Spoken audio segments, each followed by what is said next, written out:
Salut à tous! Aujourd'hui, on apprend ensemble à conjuguer l'indicatif passé simple, qui est un temps simple.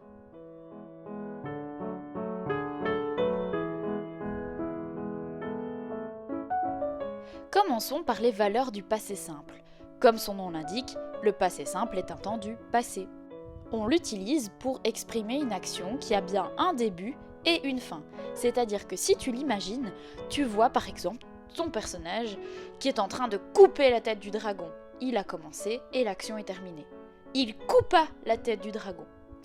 Attention à ne pas confondre avec l'imparfait. L'imparfait est le temps que l'on va utiliser pour les actions qui n'ont pas vraiment de fin, qui ont l'impression de durer dans le temps.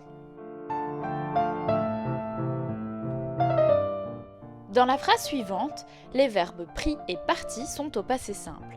Car en réalité, si tu imagines la scène, tu observes la sorcière qui prend et qui part très loin.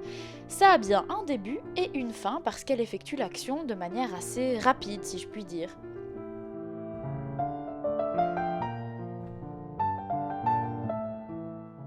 Dans cette phrase, et comme dans beaucoup d'autres contes, tu mélangeras l'imparfait et le passé simple. Ici, le verbe à l'imparfait est le mot perdait. Parce que tu imagines Adam qui commençait à perdre, mais tu ne sais pas réellement quand il termine de perdre.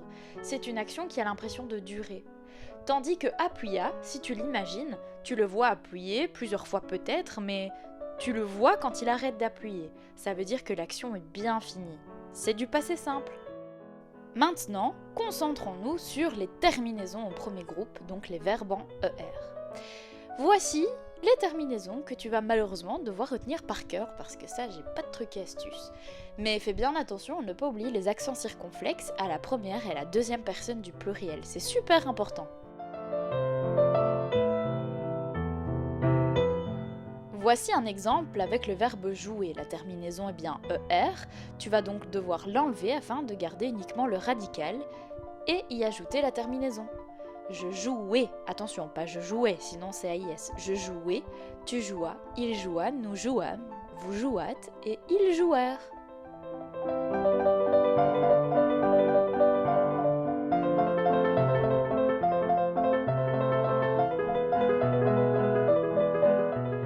Maintenant, les terminaisons ont deuxième groupe de verbes, donc les verbes en IR, avec ISAN. Eh bien, c'est un peu pareil, sauf que les terminaisons changent, mais tu observeras que les accents circonflexes reviennent toujours à la première et à la deuxième personne du pluriel. Et ça, peu importe les verbes conjugués au passé simple.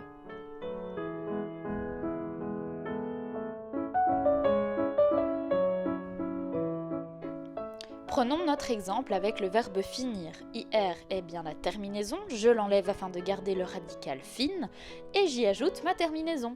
Je finis, tu finis, il finit, nous finîmes, vous finîtes et ils finirent. Bon, maintenant, passons à la conjugaison au passé simple des verbes au troisième groupe. Et là, je suis désolée, mais tu vas devoir faire confiance à ce que tu entends en réalité lorsque l'on te lit des contes par exemple, et également à ta mémorisation. Pourquoi ? Eh bien parce que au troisième groupe il y a énormément de verbes irréguliers. Cela veut donc dire des verbes qui n'utiliseront pas la petite technique de simplement retenir la terminaison avec tel ou tel groupe de verbes. Tu peux maintenant les étudier par cœur, mais n'oublie pas, lorsque tu écris quelque chose au passé simple qui est surtout au troisième groupe, n'oublie pas de le relire et fais-toi confiance. Est-ce que cette forme verbale, tu l'as déjà entendue dans des contes, oui ou non ? Sinon, c'est peut-être que ton infinitif était un verbe irrégulier. En bref, pour conjuguer au passé simple, tu devras étudier les terminaisons par cœur, faire confiance à ton oreille et afin d'habituer ton oreille à ce temps, lire des contes conjugués au passé simple. À toi de jouer maintenant!